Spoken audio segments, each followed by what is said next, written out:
الشرح اليمني والإماراتي السعودي والعماني. أكيد الكل يقول الشرح يمني، لكن خلوني أشرح لكم كيف يحتفلون بالشرح.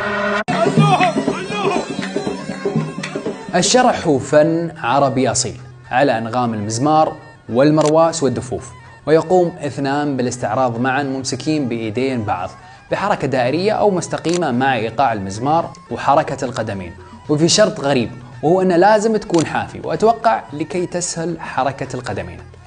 وتعود تسمية الشرح حسب المقولات للانشراح والسرور، ومن الممكن بسبب ارتباط أغلب الرقصات بالحروب سابقا يكون احتفال الفرحة بالانتصار.